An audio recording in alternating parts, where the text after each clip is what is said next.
de trabajo precarizado y se dice que esto va a ser estructural, lo que se está diciendo es que el sistema de distribución de la renta en España ha cambiado para no volver y, por tanto, que la distribución entre capital y trabajo, la primera distribución de la renta entre capital y trabajo, se desequilibra en favor del capital y que la segunda distribución de la renta, que es la que hacemos a través del sistema fiscal, no va a corregir eso. Esto significa una sociedad estructuralmente más desigual y, por tanto, con una mayor concentración de riqueza en una pequeña parte y con un mayor empobrecimiento de una gran parte. Esto afecta fundamentalmente a jóvenes, fundamentalmente a mujeres, fundamentalmente a trabajadores y trabajadoras y, además, a un debilitamiento de eso que se conoce como clases medias. Yo creo que eso es un sistema insostenible, socialmente insostenible. Por tanto, hay que cuestionar la premisa, y es lo de que la precariedad sea algo estructural. No, tenemos que reequilibrar los sistemas de distribución de la renta. Y la renta se distribuye en la empresa y a través de la actuación de las administraciones públicas. En la empresa, discutiendo en la negociación colectiva cuánto de lo que produce una empresa va a retribuir al capital, cuánto a trabajo. Para eso necesitamos reequilibrar la situación en la negociación colectiva, acabar con la prevalencia absoluta del convenio de empresa, acabar con la regulación de la ultraactividad, evitar los procesos de externalización y subcontratación, que en devaluación salarial son quizá el fenómeno más importante de las últimas décadas. Este fenómeno de que se sacan actividades, incluso de la propia actividad de la empresa, hacia afuera, y esas actividades se sacan con el único criterio de abaratar costes laborales.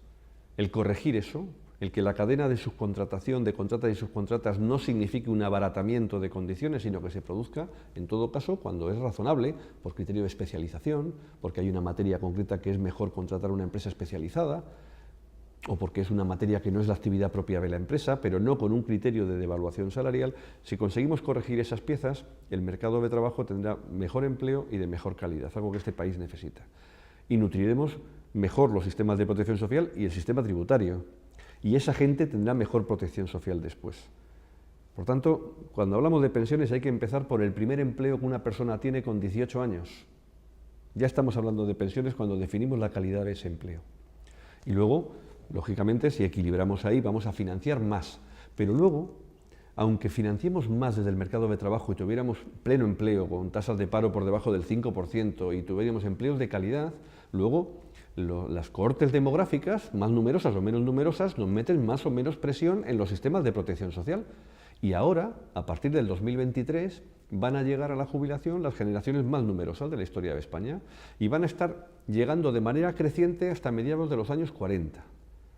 Y van a estar cobrando pensiones hasta mediados finales de los 60. Este es el hito perfectamente identificable.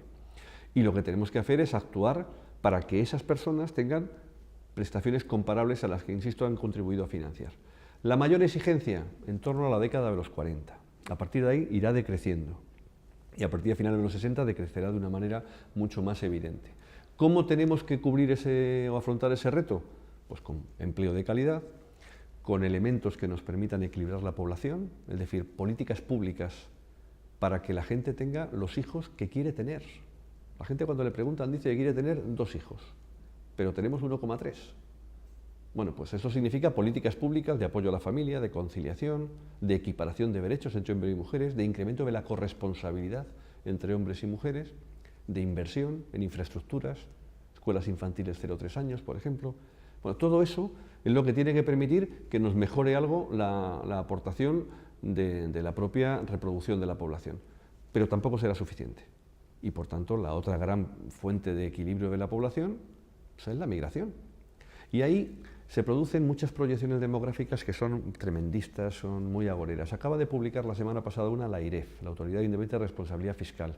En mi opinión, la más rigurosa que hemos visto en mucho tiempo, que no esconde el problema, pero lo que viene a decir, con previsiones que no son ningún disparate, que el saldo medio de población española que va a crecer año a año en las próximas décadas es de 250.000 personas al año procedentes de la inmigración, y que tenemos que mejorar las tasas de fecundidad, y que con eso vamos a tener una situación un poco mejor, pero que no será suficiente para equilibrarlo todo, y por eso el mercado de trabajo, junto con la aportación fiscal, es la que nos tiene que permitir mantener ese pacto entre generaciones que sustenta el sistema de pensiones. Claro, ahí vamos a la otra parte del asunto. Y España está en condiciones de asumir esa mayor aportación fiscal que necesitamos para completar la fuente principal de ingresos del sistema de pensiones, que es el mercado de trabajo, y que lo seguirá siendo? Y la respuesta es no. España tiene una estructura fiscal que es insuficiente, no solo para afrontar el reto en pensiones, para afrontar el reto en materia sanitaria. Un país que envejece es un país que demanda más servicio sanitario, y hay que financiarlo, que demanda más servicios sociales, que va a tener más de personas dependientes, que necesita inversión en infraestructuras y desarrollar cambios en el modelo productivo con una potenciación y con recursos públicos para potenciar la I+D+I, que tiene que invertir en infraestructuras.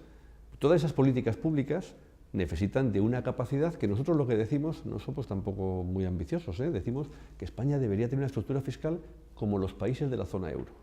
Bueno, si España tuviera una estructura fiscal como los países de la zona euro, podríamos abordar todas estas cuestiones de manera mucho más razonable.